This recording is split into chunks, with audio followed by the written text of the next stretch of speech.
All right, Tim, we're on segment 11 here, and it's rollovers. Let's talk about what's the first thing. Cash rollovers.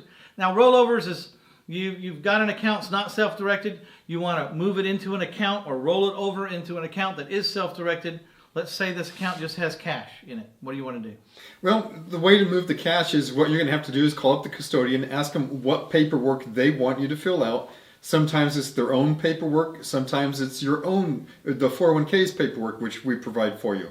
So you find out the proper form that that custodian is looking for. You fill it out. You tell them to write a check to your 401k, naming you as the trustee of the plan for benefit of you, or you have them wire the money to the bank that you've set out. Now, here's the challenge though. Sometimes they're going to freak out and they're saying, oh, the bank account is the custodian of your 401k. So you need to point out to them, the bank account's just holding your money. They have nothing to do with the 401k other than where they're holding the money. So that's how you do a cash rollover. Yeah, I like the wire. Transfer. I like the wire thing better. Isn't that a little cleaner? It's a little cleaner, but once again, they kind of freak out every now and then thinking that the bank's the custodian. You just have to explain that you are the trustee, you don't need a custodian, and move on. Okay, what about after-tax money? Whenever you have saved after-tax money that you're going to be transferring in, we have to do a special form for that, but we have a video showing you how to fill out that form as well. That's a really simple thing, and we just bring that up because it's a legal requirement that you as trustee have to agree to separately account for the after-tax money, but we can handle that. That's the Rothenized money, is that right? It's stupid not to have that Rothenized, but a lot of people haven't Rothenized it. It's just a separate little sub-account out there. What if your current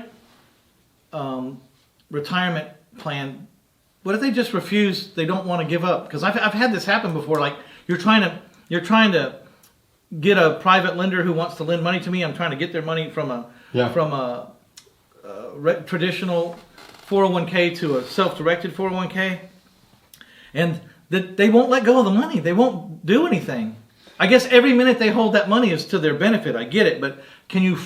I mean, I was like getting mad, wanting to force them. Like, if you don't move the money, something's going to happen to you. But there's really not a lot you can do to them, is there? Well, there is kind of. There's a big stick you can hit them with, and the big stick is there's a section of the tax code that says your plan is not a valid plan if it has restrictions on your ability to move the money. So if they put up too much guff, you can cite to them the code? Yeah, the code 401A31. Say, hey, look, I hate to tell you this, but if you don't transfer the money, all the other accounts are going to be considered distributed under the tax code. So it's really in your best interest to not be idiots and just move the money over there. So that is a big one we see from time to time, but you hit them with a stick of 401A31, you send that over to them, and they get religion real fast. Yeah, I've actually used you once for that exact purpose, and it worked like a charm. Anything else we need to know about rollovers? Other big one is in-kind rollovers. Let's say that you have a self-directed IRA right now, and it has real estate or it has an LLC. Can you transfer those over? And the answer is yeah. All you have to do is have your current custodian do an assignment of the LLC units over to the 401k, and that takes everything inside the LLC with it. And for real estate, excuse me, I'm getting choked up. This is so this is so exciting for you. This is so exciting. Yeah. So if your plan involves an LLC, you can just reassign the ownership of the units to the new plan. That's all you got to do. All right. And for real estate, you just do a quick claim deed. You have the old custodian do a quick claim and move it on into the new 401k plan, retitle it in the name of the 401k plan. And other than that, that's pretty much the exciting stuff. Let me just make sure we haven't missed anything. Oh, one other big one.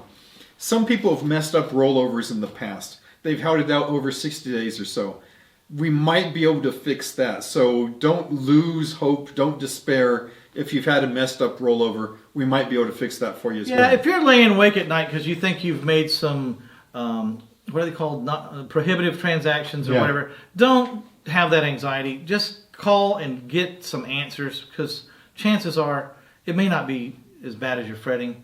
But either way, it's better just to face up with it, figure out what kind of boat you're in, and figure out how you're going to get to shore. Okay, so I think we're moving on to segment number 12 then. That's some salary deferral contributions and pass-throughs. Okay.